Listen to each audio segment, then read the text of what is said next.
Welcome to this spina bifida and hydrocephalus training video, which was organized by the Shine Youth Panel, which includes me. You'll be first hearing from Emma, who will be discussing myths and misinterpretations about disability in spina bifida. My name is Emma. I'm a member of Shine because I want to find out more about my condition and meet other people with the same experiences. Some people think that people with spina bifida can't walk, but that's not true because I myself have spina bifida and I can walk, and I also have friends who are in wheelchairs, but they can still walk by maybe using aid to help them. Another thing to add is that some people can't walk, but everyone's different. Myth number two is that spina bifida only affects mobility. I think that it's not true because it can affect people's mental health or them physically, and that other people just assume that it doesn't affect them, but it does, but they don't see it. They might feel like they are different to other people. They might feel like they can't do something that another person could do, and that could really affect how they feel about themselves. And because spina bifida can cause nerve damage, it can cause people to have very little sensation. Because if people can't feel their feet, then they have more chance of being injured and they won't be able to feel it. People end up with really bad blisters and things that take a really long time to heal. The spine with spina bifida can also affect people's bowel and bladder movements. People with spina bifida can also have a condition called hydrocephalus. The next myth is that spina bifida is the same for everyone, which in my opinion is not true because for some people they can walk, for some other people they're in wheelchairs. Their legion could be different to other people's. It just depends. It's different for everyone. My friends with spina bifida, their legion could be lower down, or they could be in wheelchairs and they might not be able to walk at all, whereas I can. Spina bifida is also considered as a snowflake condition, which means it's different for everybody that has it. The next myth is that if someone with spina bifida can walk, it means they can walk all the time, which I don't think is true because they might not be able to walk for long periods of time or distances. So that's not true. They might not be able to walk for longer distances because their hips could get sore, or they might not be able to do it that day because they've had a lot of walking and then they just can't walk for long periods of time. But their condition won't be progressive, but complications happen, which could lead to surgery and other things. Another complication could be that the pain level will get worse for people. Another thing is people need to be extremely careful that they don't get UTIs or infections.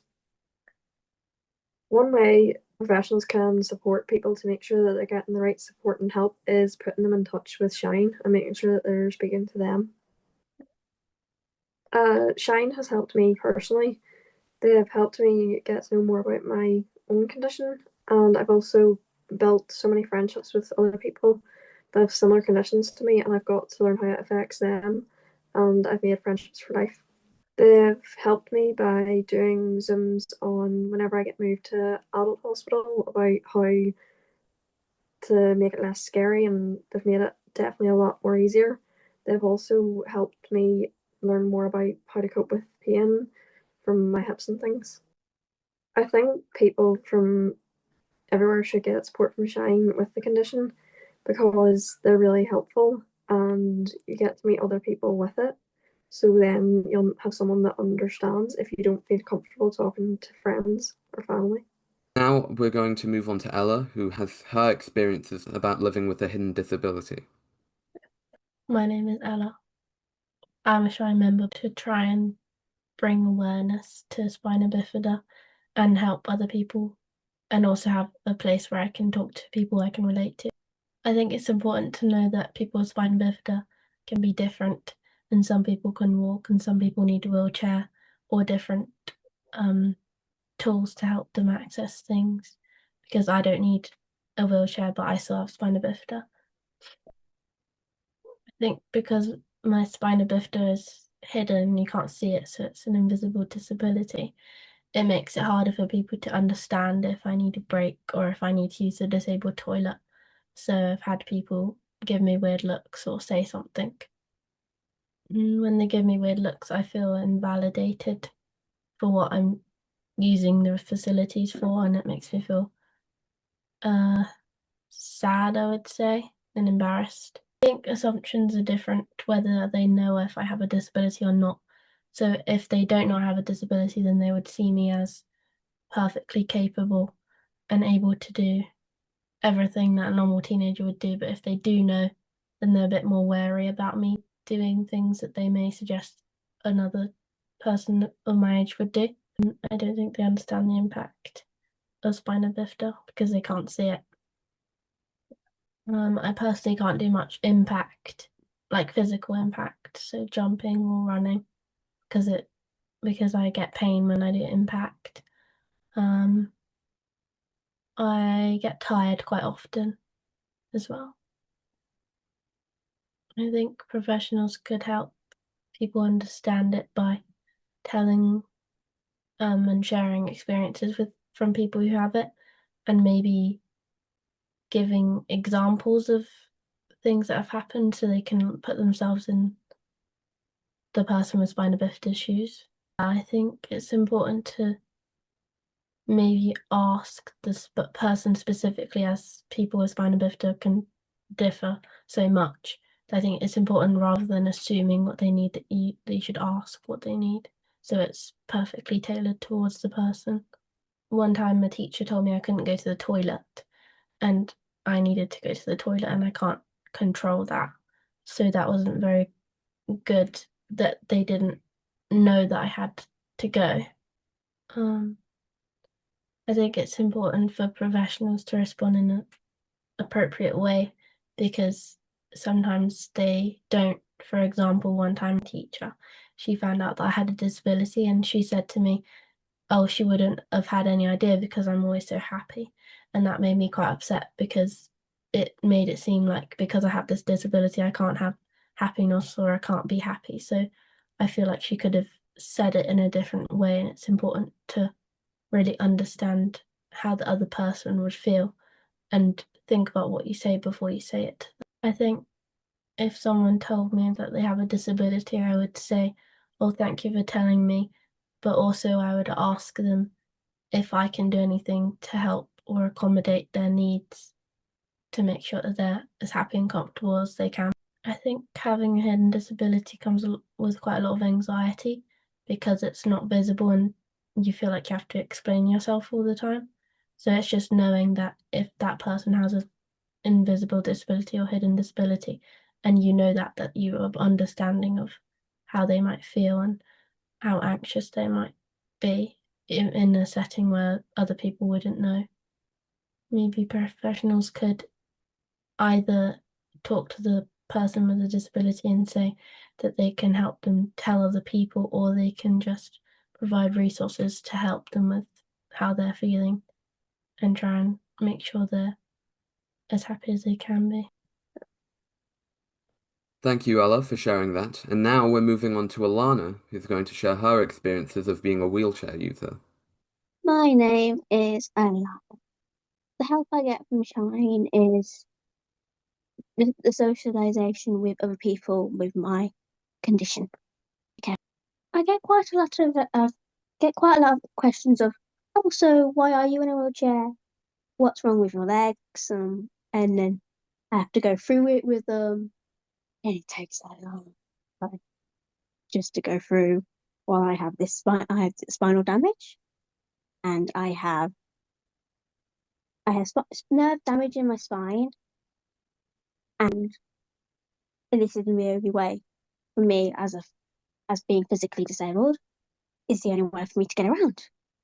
It makes me feel a bit weary at times, because I'm like, I don't want it to seem like that all I am, just a kid in a wheelchair. I don't want it to be just that. Like, that is my personality, that is my me as a person. I want like a normal conversation, like to them to get to know me as a person, not as a kid in a wheelchair. Don't think that we don't understand you just because we're in wheelchairs, and always ask if they need help. Don't just assume they need help, or don't just assume they need to be pushed because they're in a wheelchair and you don't think their arms can work because they're in a wheelchair. Because most people in wheelchairs, you can see them, you can see them around and they'll be pushing themselves and, that kind of indicates in a way that they're independent and they're able to push themselves, their arms work. Like long distances, at times, people assume that because I'm in a wheelchair and because I use my arms all the time, I can't do long distance. I can't wheel myself long distances because they think, oh, you tired a lot. Being tired because I do long distance and being tired because trying to have to use my upper body all the time in other areas, they're completely different, you know. So I will ask for help if I need it, but you don't need to go, oh, you look like you're tired. To watch what you what they're doing in a way first before you think, oh, I need help. Watch to see if they're struggling, and if they are struggling, then go and ask and if they need help. People can ask that respectfully by just saying, oh, excuse me, are you okay? Do you need any help? People sometimes think that I cannot understand or um simple questions when in general fact I'm quite what people would call articulate and I understand quite a lot. Yeah, it takes the lead of the person almost and then go on from that. And yeah, maybe asking the person that you're doing the risk assessment for, what is the best thing to do? Access to building, making sure that if the steps in the front of the building, make sure that there's either a back entrance which is wheelchair accessible or getting a ramp even for the front of the building. And then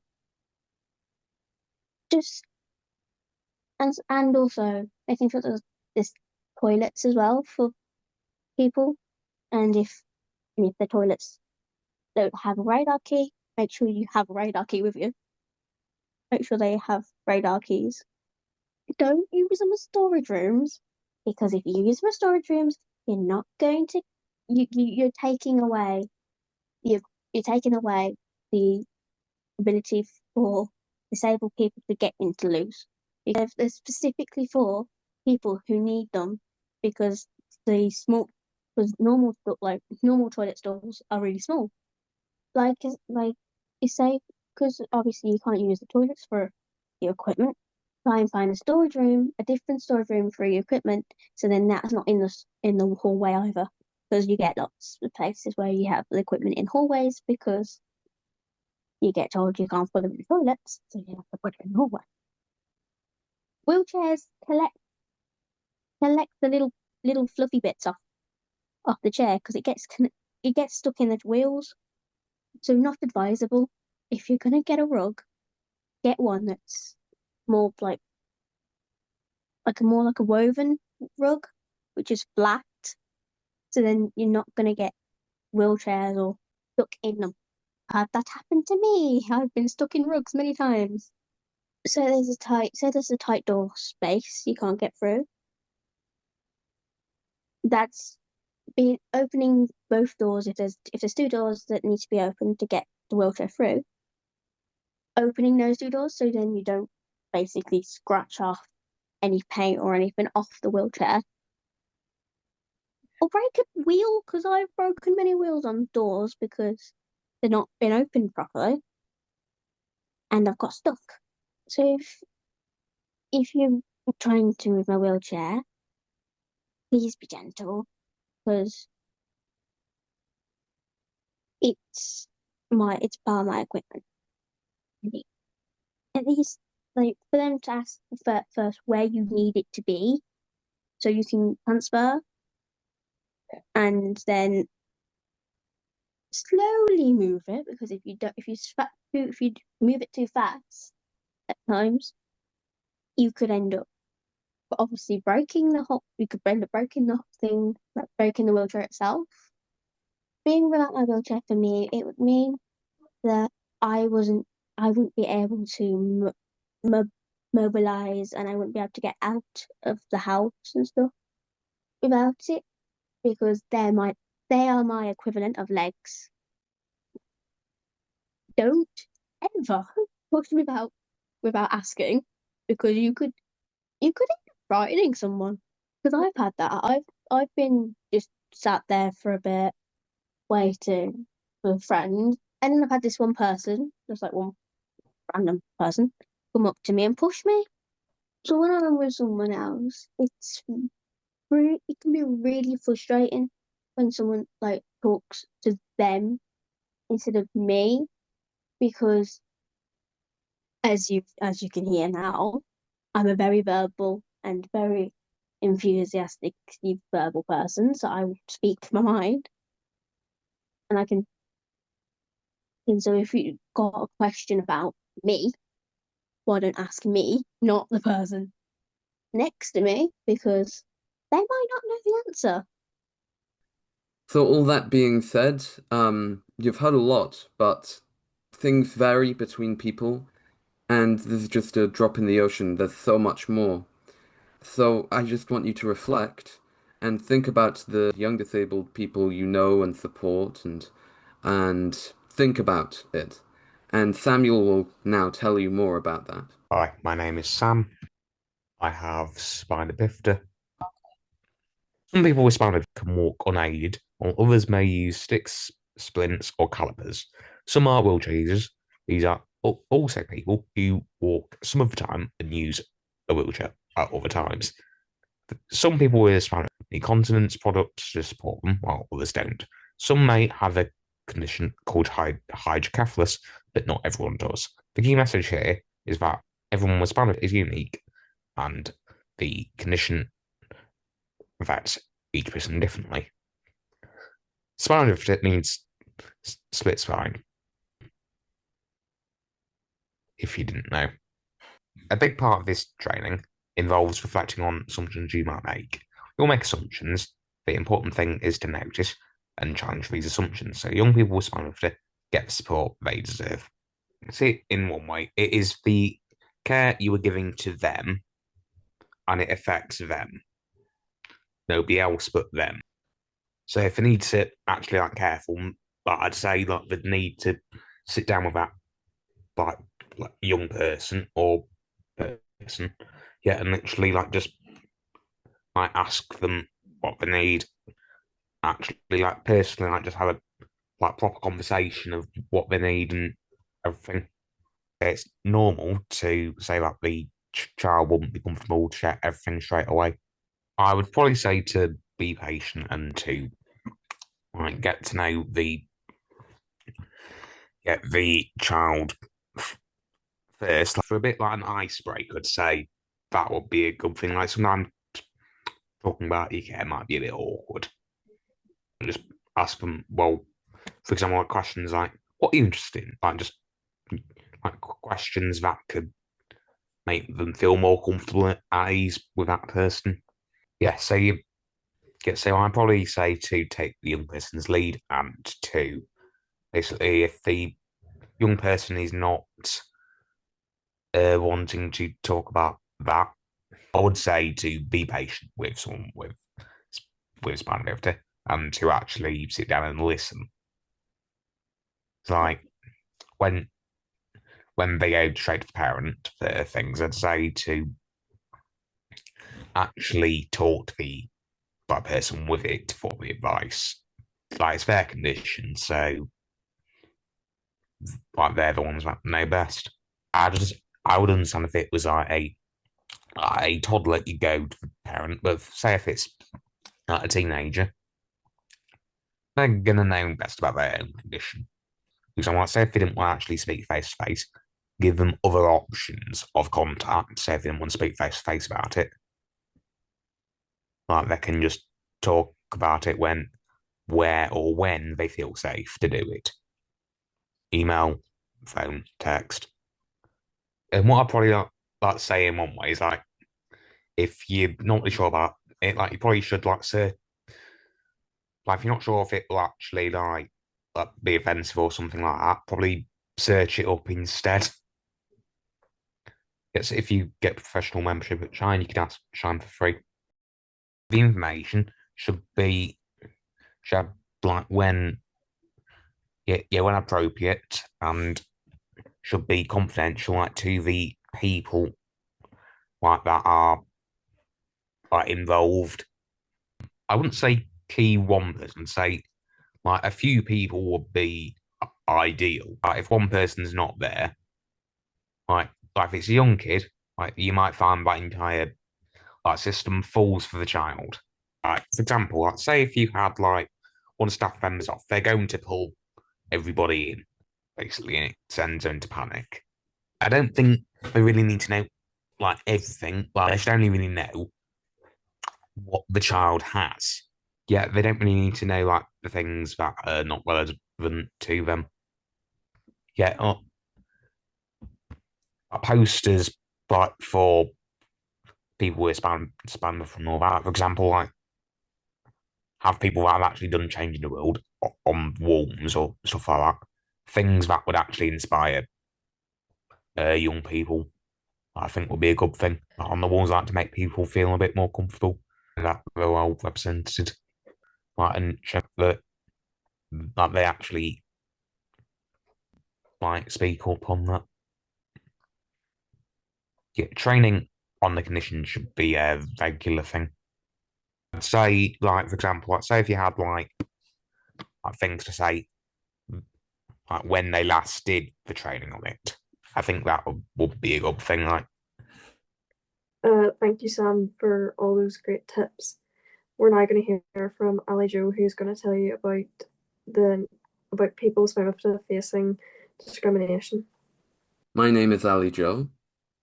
The reason I'm a member of Shine is I'm disabled. I have a disability called spina bifida, and Shine is an amazing support group. They provide lots of support to help you because it's hard living like this, and a group like Shine is something you definitely need. To me, ableism, of course, means discrimination against disabled people, but I think it also means more.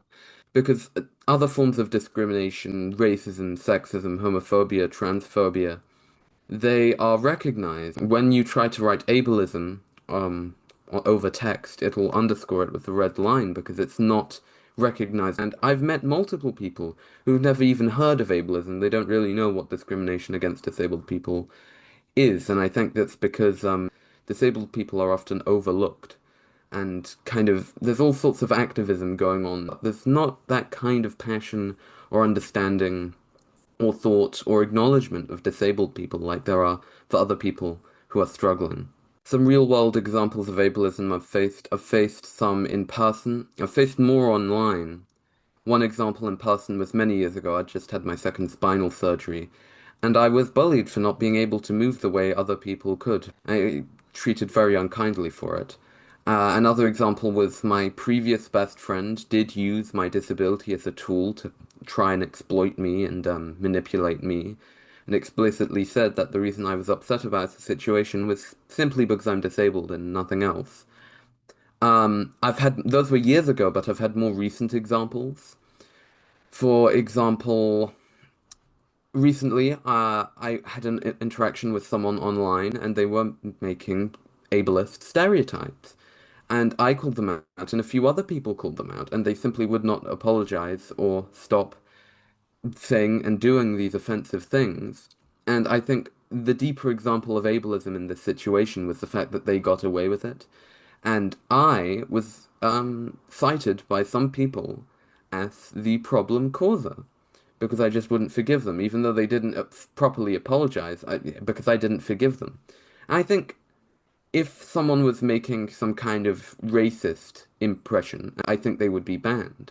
But again, circling back to my point about ableism not being a recognized word, uh, due to this, largely nobody cared. There was no action taken against this person by the administration, and so on. And I was just told to drop it repeatedly. The way I think of professional, I mean perhaps your school teacher or your boss at work, depending on whatever scenario or situation you ran into ableism in. I think they can be supportive by simply being educated in the first place. There's very little education for disabled people.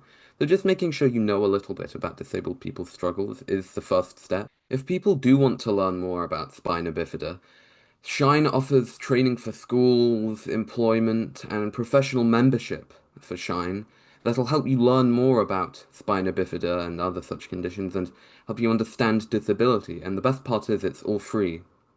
And then just being open-minded, listening, and thinking when you take action against the person who is ableist. Of course, you should take action and verify if this happened. Is to think about how proportionate your punishment is. Are you punishing this person less than if they said a racial slur? Or are you doing that less? Are you punishing them less because you don't think it's as severe? Just think it through. Another thing I'd like to say is that I think people often assume what disability means without knowing it. For example, many times when I've told people I'm disabled, they assume I'm a wheelchair user. And they assume a lot of things about how a disabled person works.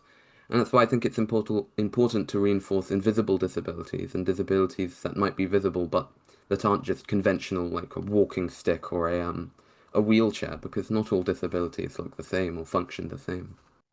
Now that I've talked to you about ableism, I want to move on to Ava and tell you about one of the major ways that this can impact people. Hi everyone, my name is Ava. Today in the video I'm going to talk about a topic that is important to me and how you as professionals can help and support children and young people with disabilities.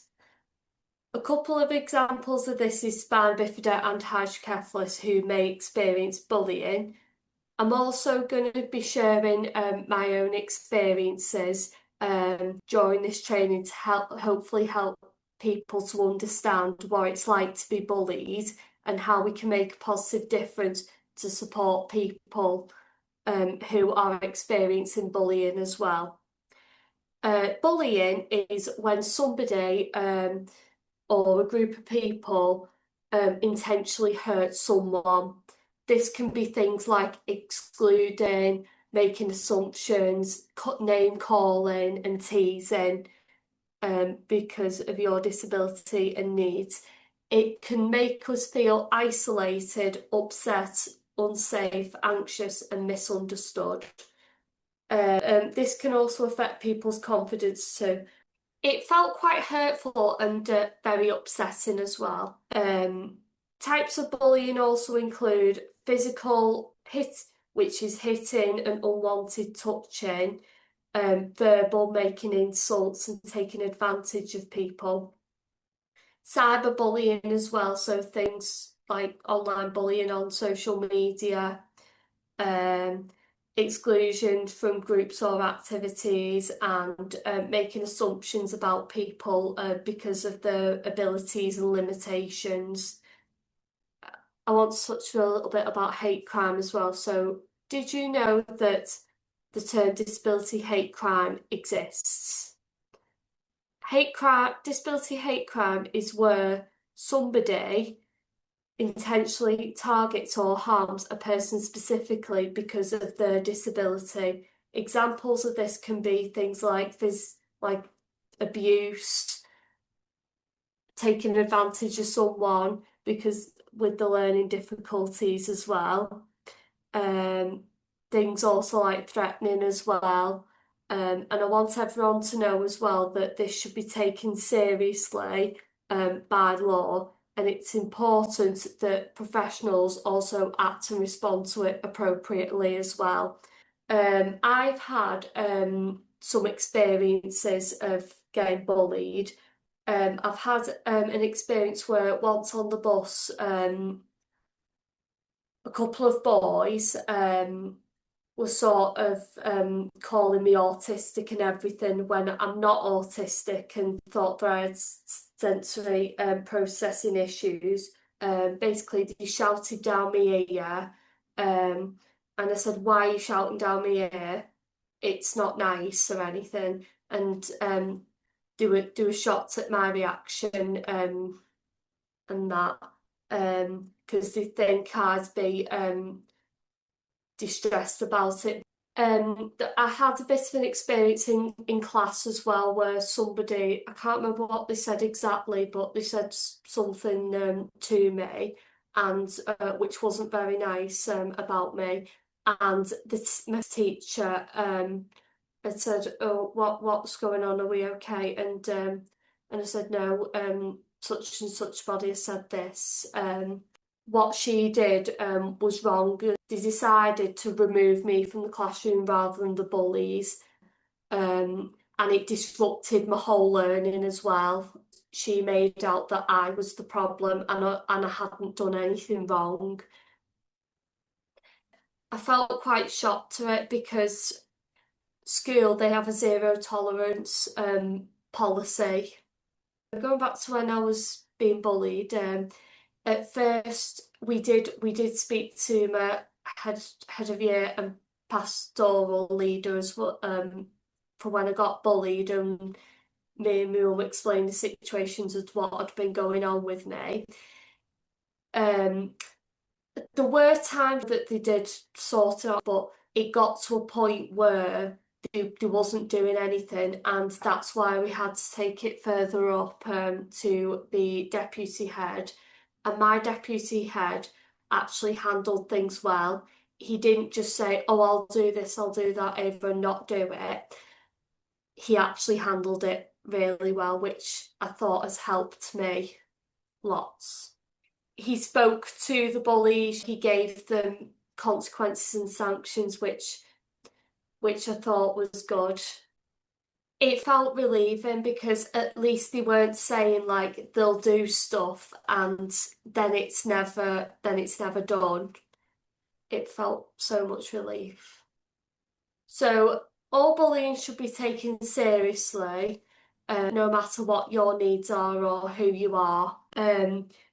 Professionals also can help us in the following ways as well to help us. Speak to you first, and then speak to find out the situation of what's been going on, but then also speak to whoever's been bullying the person with the disability, and then give them consequences for doing what they did as well. They can create an inclusive environment as well, so making sure the environment is accessible to everyone and everyone is given the same opportunities. For example, I've received like one-to-one support to help improve like my communication skills and that, because I have had things needing adapting as well. Also about educating people as well. So helping people to understand spina bifida and hydrocephalus. This helps people to understand and how to respond appropriately if something happens. What we can do is we need things like bullying policies as well, so how we can stop bullying and stuff. I think children with disabilities should be involved in making anti-bullying policies, help people to build friendships, more support from people to stop it, and I feel as well more training on how to deal with bullying as well. With that support as well, we will feel included, valued, and much safer. So we shared our experiences of bullying at our Shine groups and everything. It did feel quite upsetting to hear, and at least I know that it's not just me that's been getting bullying, it's them too. I'm definitely not on my own. And also for the people who are still struggling with friends, you're not on your own. There are other people in the world that are struggling too. But all we need is we need to fight this together. Thank you for listening to all of us and our experiences. I'm going to round this up with 5 main points that I think are important. I think it's important that you get to know the young people and how their disability impacts them specifically. You need to understand that we're all different, as Sam said, and you need to treat us as if we're individuals, not one umbrella term. You need to take our worries and concerns seriously, as they seriously impact us and can make our lives very hard. If ableism occurs, then you need to call it out if you see it happen and make sure that that person is okay. And if you want to learn more about the disability, Shine can help you with that. And there are some services on the screen that might be a good way for you to start to look.